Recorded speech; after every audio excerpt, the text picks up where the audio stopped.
سلام، خیلی خوش اومدید به اولین ویدیو کانال یوتیوب MOPS. طبق درخواستتون توی اولین ویدیو میخوام آموزش عوض کردن جیمیل و رمز اکانت ای فوتبال موبایل رو بهتون یاد بدم. قبل اینکه بریم سراغ آموزش ممنون میشم که کانال یوتیوب ما رو سابسکرایب کنید و زنگوله بغلش هم فعال کنید که ویدیو میذاریم سریع بیاد ببینید دیگه. و اینکه حتما یه کامنت انگلیسی بذارید که حسابتون نپره و کانال تلگرام و روبیکای ما رو هم میتونید دنبال کنید. بریم سراغ آموزش.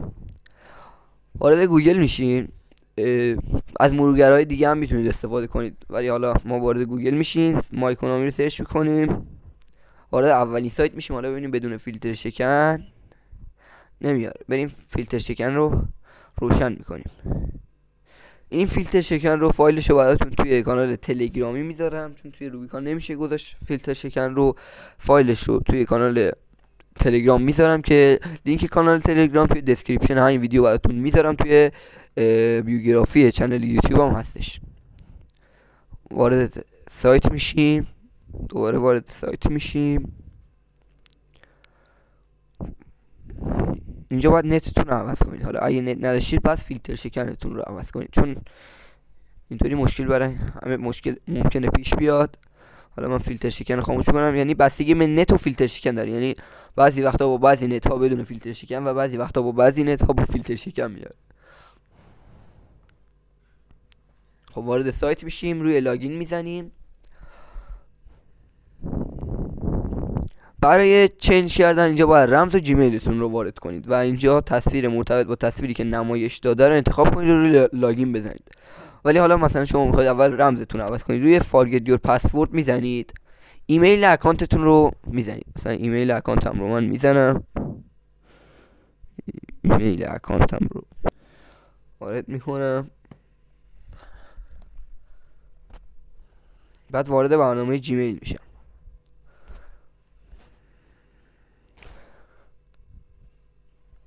اینجا یه لینک برای جیمیل من ارسال میشه، روش کلیک کنم،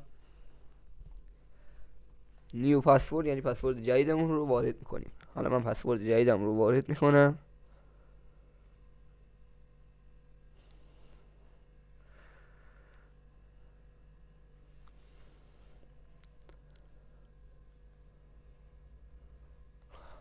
بعد روی این گزینه آبیرال میزنید، برمیگردید وارد سایت میشید. این قسمت دوباره روی گزینه لاگین میزنید، اینجا جیمیلتون رو وارد میکنید،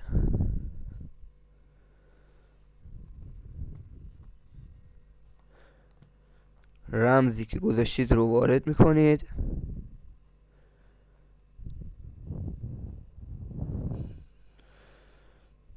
و تصویر مرتبط با تصویری که اینجا نمایش داده رو انتخاب میکنید.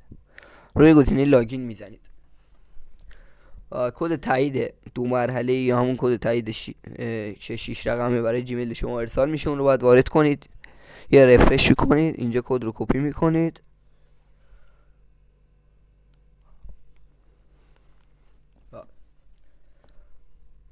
خب وارد الان سایت شدید و لاگین شد. حالا بخش ایمیل آدرس کلیک میکنید، میخوایم چنج کنیم جیمیل اکانت رو، روی سابمیت میزنید، کد چنج ارسال میشه برای جیمیلتون، اونم 6 رقمه، یه رفرش حالا هرچی شما میگید، کد 6 رقمی رو کپی میکنید، اینجا میزنید و نکست. حالا اینجا باید جیمیل مقصد رو بزنید، یعنی جیمیلی که میخواید این اکانت روش انتقال بده، حالا هرچی که شما میگید. و جیمیل مقصد رو میزنید. وقتی نکست رو زدید یه کد 6 رقمی برای جیمیل مقصد ارسال میشه، اونم میزنید و چنج تکمیل میشه و تمام. امیدوارم که از این ویدیو لذت برده باشید. کانال رو حتما سابسکرایب کنید، ویدیو بعدی رو هم از دست ندید. یه کامنت انگلیسی هم برای این ویدیو بذارید که حتما حسابتون نپره. کانال تلگرام هم فیلتر شکن رو براتون میذارم، لینکش توی دسکریپشن هست. و اینکه چقدر گفتم، و اینکه کانال روبیکار هم میتونید دنبال کنید.